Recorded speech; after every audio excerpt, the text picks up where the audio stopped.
Houri, le préfet, la valise et les 130 000 €. Introduction.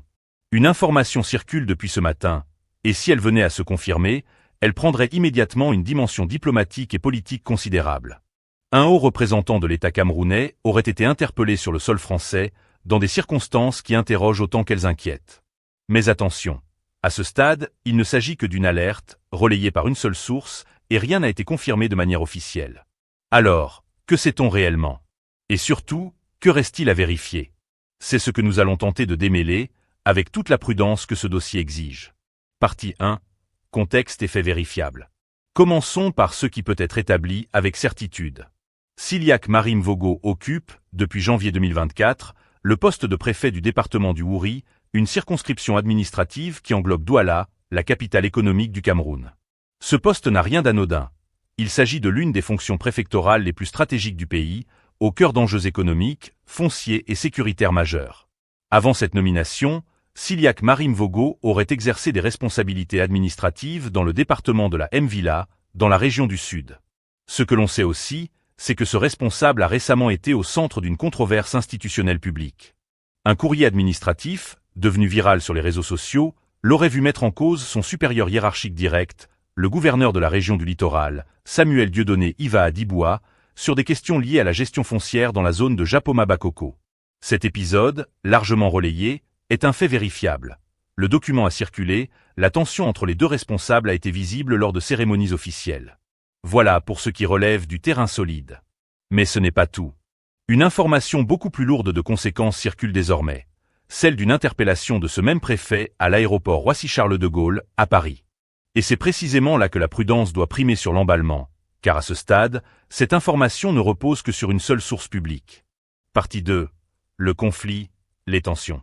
Selon l'alerte lancée par le journaliste et activiste Paul Chouta, connu pour ses prises de position régulières sur l'actualité camerounaise, Siliak Marim-Vogo aurait été intercepté par les services douaniers français, alors qu'il transportait, selon cette même source, une somme de 130 000 € en espèces, soit l'équivalent d'un peu plus de 85 millions de francs CFA.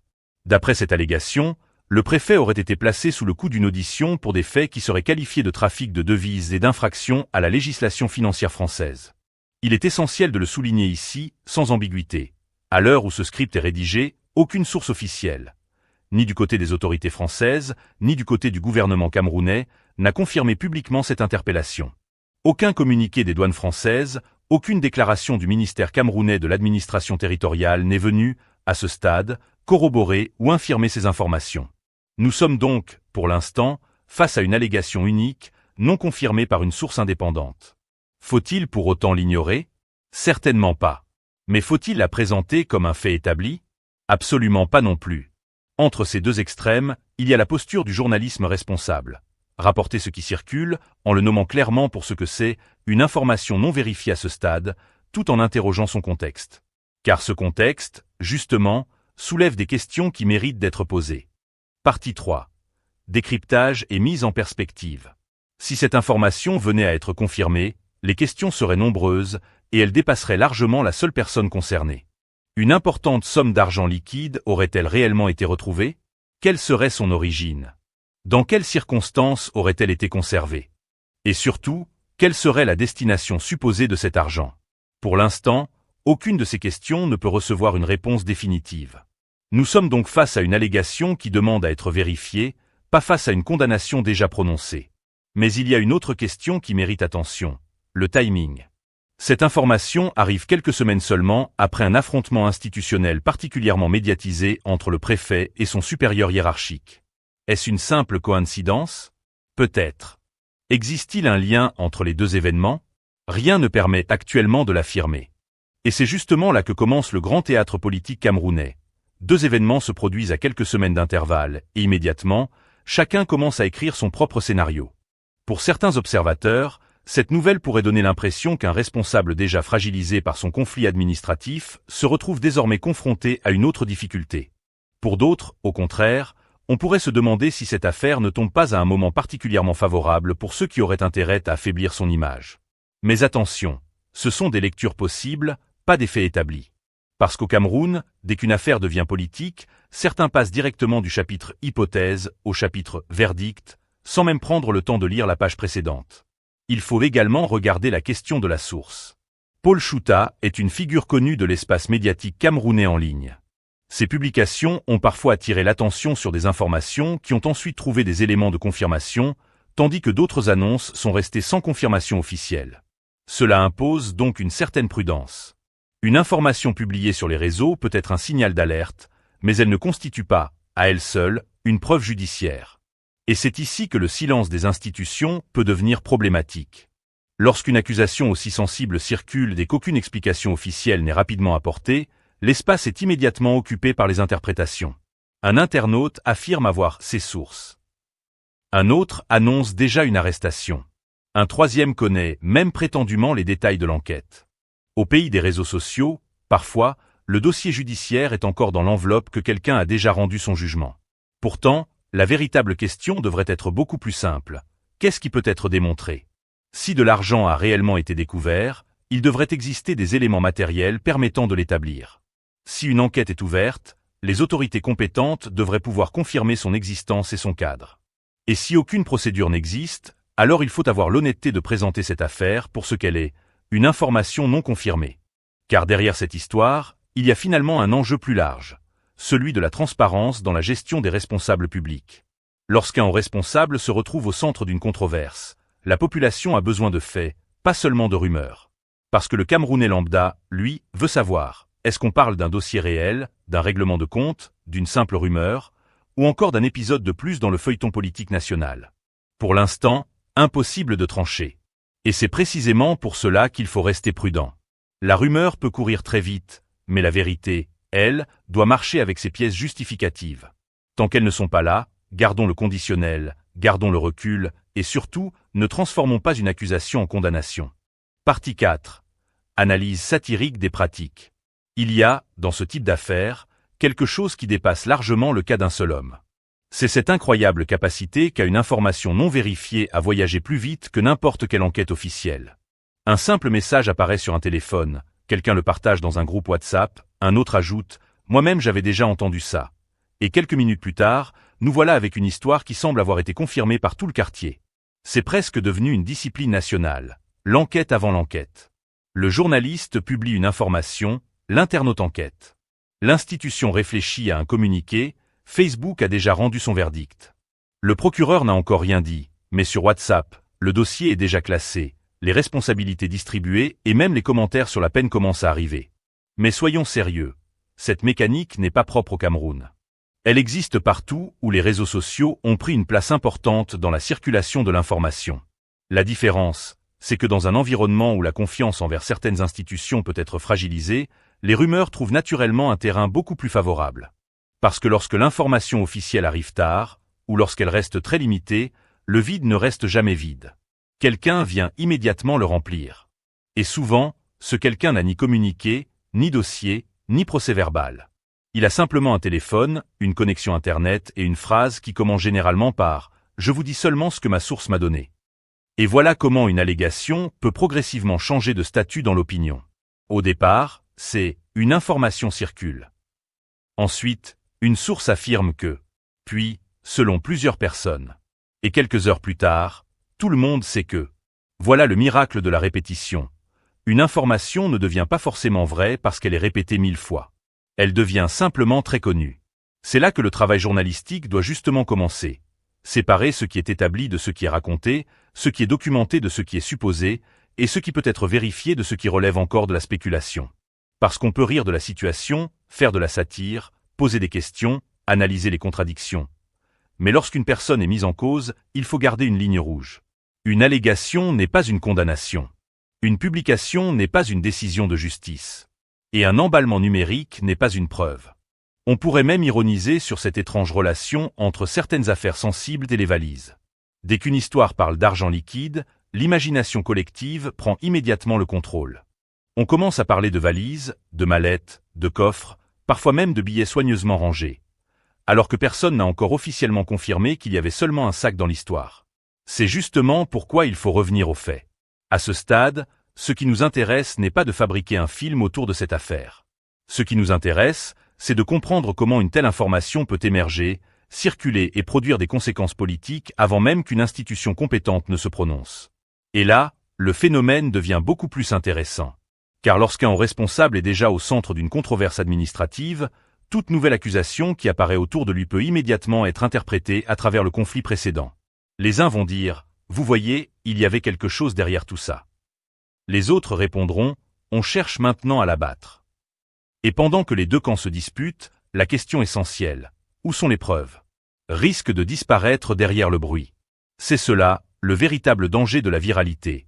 Elle ne donne pas seulement de la vitesse à l'information. Elle donne aussi de la vitesse aux interprétations. Et parfois, au Cameroun, l'interprétation arrive tellement vite qu'elle dépasse même l'information qui l'a provoquée. Mais il y a un autre élément à souligner, le silence institutionnel. Lorsqu'une affaire sensible circule et que les institutions compétentes ne communiquent pas, même brièvement, le public cherche naturellement d'autres sources. Et ces sources peuvent être sérieuses, approximatives, partisanes ou complètement erronées. C'est donc un cercle qui se met en place. Moins l'institution explique, plus la rumeur parle. Plus la rumeur parle, plus l'institution semble silencieuse. Et plus elle reste silencieuse, plus certains concluent que s'il n'y avait rien, ils auraient déjà parlé. Mais là encore, attention, le silence n'est pas automatiquement un aveu. Une administration peut ne pas communiquer parce qu'une procédure est en cours, parce qu'elle vérifie encore les faits, ou simplement parce qu'elle considère qu'une information non confirmée ne mérite pas encore de réponse officielle.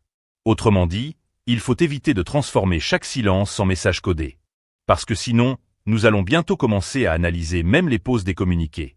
Et c'est peut-être là toute la difficulté de notre époque. Nous voulons tous savoir immédiatement. Nous voulons l'information maintenant, la confirmation maintenant, le responsable maintenant, le coupable maintenant et, si possible, le communiqué officiel avant même que l'événement ne soit terminé. Mais la justice, elle, ne fonctionne normalement pas comme WhatsApp. Elle doit vérifier. Elle doit confronter les versions. Elle doit établir les faits. Elle doit examiner les documents. Elle doit entendre les personnes concernées. Et seulement ensuite, elle peut tirer des conclusions. La viralité, elle, n'a pas cette patience. Elle court. Elle partage. Elle commente. Elle transforme. Et parfois, elle invente même sans s'en rendre compte. C'est pourquoi cette affaire mérite d'être suivie avec attention, mais surtout avec sang-froid. Conclusion. Alors, résumons cette affaire avec la prudence qu'elle impose. Nous savons que Siliac Marimvogo est préfet du Houri depuis janvier 2024. Nous savons également qu'il a récemment été impliqué dans un conflit institutionnel rendu public avec le gouverneur de la région du Littoral. Et nous savons qu'une information faisant état de son interpellation à Paris, autour d'une importante somme d'argent liquide, a été relayée publiquement. Mais il y a une différence fondamentale entre savoir qu'une information circule et savoir que cette information est vraie. À ce stade, ce que nous ne pouvons pas affirmer, c'est que cette interpellation a effectivement eu lieu dans les conditions rapportées. Nous ne pouvons pas non plus présenter comme établi le montant évoqué, l'origine supposée de l'argent ou encore les éventuelles suites judiciaires. Tant qu'une autorité compétente ou plusieurs sources indépendantes et fiables ne viennent confirmer ces éléments, le dossier doit rester au conditionnel. Et c'est justement là que notre responsabilité collective intervient. Parce qu'aujourd'hui, chacun peut devenir diffuseur d'informations. Un téléphone suffit. Une capture d'écran suffit. Un compte Facebook suffit. Mais être capable de publier une information ne signifie pas automatiquement être capable de la vérifier. Le bouton « Partager » n'est pas un diplôme de journalisme. Et parfois, avant de partager une information explosive, il faudrait simplement prendre 30 secondes et poser 3 questions. Qui le dit? Quelle est la preuve? Est-ce confirmé par une autre source crédible? 3 petites questions. Mais elles peuvent éviter beaucoup de dégâts. Car derrière un nom publié sur Internet, il y a une personne réelle. Derrière une institution, il y a une réputation. Et derrière une accusation, il peut y avoir des conséquences professionnelles, judiciaires, politiques et même familiales. Cela ne signifie pas qu'il faut protéger les responsables publics contre les questions. Absolument pas. Au contraire. Les responsables publics doivent pouvoir être interrogés. Les institutions doivent pouvoir être critiquées. Les journalistes doivent pouvoir enquêter. Les citoyens doivent pouvoir demander des comptes. Mais demander des comptes n'est pas condamner sans preuve. Et c'est toute la différence. Si les faits rapportés sont confirmés, alors il appartiendra aux autorités compétentes de déterminer ce qui s'est réellement passé et quelles suites doivent être données. Si, au contraire, l'information n'est jamais confirmée, alors il faudra également avoir le courage de le reconnaître. Parce qu'une rumeur ne devrait pas devenir éternelle simplement parce qu'elle a fait beaucoup de vues. Et surtout, cette affaire nous renvoie à une question beaucoup plus large. dans une société où la confiance institutionnelle peut être fragile, qui doit avoir le dernier mot entre la rumeur et la preuve? Personnellement, à Camé News, notre réponse est simple, la preuve. Pas le bruit, pas la foule, pas le nombre de partages, pas le nombre de commentaires. La preuve. Parce que le Cameroun a suffisamment de problèmes réels pour que nous n'ayons pas besoin d'en fabriquer de nouveaux. Et surtout, la vérité n'a pas besoin d'être criée pour être vraie. Elle a besoin d'être démontrée. Alors, cette affaire va-t-elle connaître une confirmation officielle? Les autorités françaises ou camerounaises vont-elles apporter des précisions? L'information restera-t-elle sans suite?